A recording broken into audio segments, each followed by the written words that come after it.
আসসালামু আলাইকুম my dear students. আজকে আমি অ্যাফার্মেটিভ থেকে নেগেটিভ সেন্টেন্স অর্থাৎ চেঞ্জিং সেন্টেন্স আলোচনা করব। তো 6 থেকে 10 পর্যন্ত ইন্টারমিডিয়েট পর্যন্ত চেঞ্জিং সেন্টেন্স আসে, তার ভিতরে অ্যাফার্মেটিভ টু নেগেটিভ একটা বিষয়। তো এটা খুব ইজি, খুব সহজ পদ্ধতিতে আমি দেখাবো, যেটা একবার পড়লে আর কখনো পড়া লাগবে না। খুব ইন্টারেস্টিং, মজাদার। তো সকলকে ধন্যবাদ জ্ঞাপন করে আমি আমার ক্লাসটা শুরু করতে যাচ্ছি।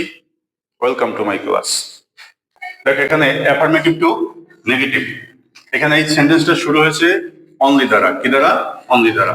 তোমার কাজ কি? তোমার কাজ হচ্ছে অনলি এবং অনলি ঠিক পরের অংশ, দুটোকে আলাদা করতে হবে। এটা হচ্ছে প্রথম অংশ, এটা হচ্ছে দ্বিতীয় অংশ। এই দুইটা অংশ তুমি দেখবা কি দ্বিতীয় অংশের কোনো পরিবর্তন হবে না। দ্বিতীয় অংশের কোনো পরিবর্তন হবে না, শুধুমাত্র পরিবর্তন হবে প্রথম অংশের। এখানে আমি নতুন কি পেয়েছি নেগেটিভে? দেখো, নতুন আমি নেগেটিভে পেয়েছি নান বাট আর আল্লাহ ক্যান সেভ আস। এটা কিন্তু কোনো পরিবর্তন হয়নি। তো অনলিযুক্ত শব্দ দ্বারা, অনলিযুক্ত অ্যাফার্মেটিভ সেন্টেন্স দ্বারা যদি ব্যক্তি বোঝায়, ঠিক অনলি ডান পাশে থাকবে। অনলি কোন পাশে? ডান পাশে। এখানে আমি আল্লাহ দিয়েছি, মানুষের নামও থাকতে পারে অথবা কোনো প্রণয়নও থাকতে পারে, যেটা দ্বারা ব্যক্তি বোঝাবে। সেখানে কি হবে? None but. কি হবে? নান বাট। আর দ্বিতীয় অংশের কোনো পরিবর্তন হবে না। ক্লিয়ার? একবারে পানির মতো সহজ না? সেকেন্ড সেন্টেন্সটা দেখো, এখানে আছে অনলি। দেখো, অনলি রয়েছে, আর এখানে রয়েছে কি Nokia mobile will do. Nokia mobile মানে কি? এটা বস্তু।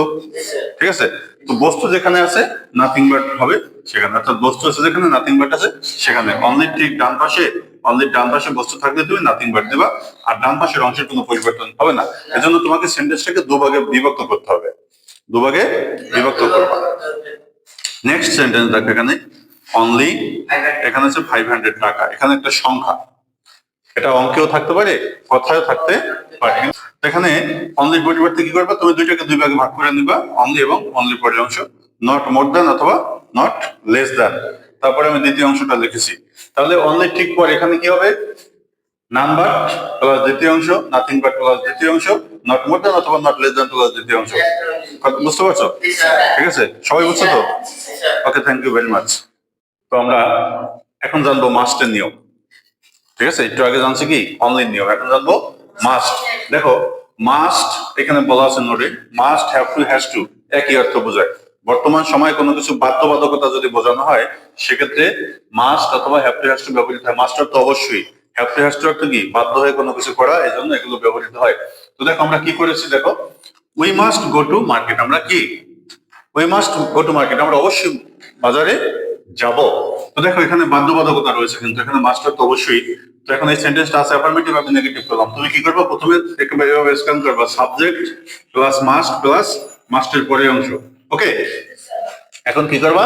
মাস্টের পরিবর্তে কি হয়েছে? Can not but. We can not but go to market, আমরা বাজারে না গিয়ে পারিনি বা পারি না।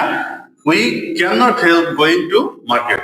তুমি ক্যান নট বাদ দেওয়ার পরে ভার্বের প্রেজেন্ট ফর্ম, তারপরে অর্থাৎ মাস্টের পরিবর্তে ক্যান নট বাদ দিবা, দ্বিতীয় অংশটা বসাই দেবা। এই যে এটা হচ্ছে 1 নম্বর, এটা হচ্ছে 2 নম্বর, এটা হচ্ছে 3 নম্বর। কি করতে হবে? সাবজেক্ট থাকবে, তারপরে মাস্টের পরিবর্তে ক্যান নট বাট অথবা ক্যান নট হেল্প, তারপরে তুমি দ্বিতীয় অংশ দেবা। তবে ক্যান নট হেল্প দিলে দ্বিতীয় অংশে যে ভার্ব থাকবে সেই ভার্বের সাথে আইএনজি দিতে হবে। কারণ কি? পরপর দুটো ভার্ব থাকলে শেষের ভার্বের সাথে আইএনজি যুক্ত হয়ে থাকে। বুঝতে পারছো? আচ্ছা, ধন্যবাদ। এরপরে দেখো পরের সেন্টেন্সটা কি রয়েছে। পরের সেন্টেন্স আছে he has to cook rice. Cook rice, he has to cook rice. এখানে এটার উত্তর কি হবে নেগেটিভে? He can not but cook rice. বুঝতে পারছো? পরের সেন্টেন্সটা I have to drive a car, I can not but drive a car.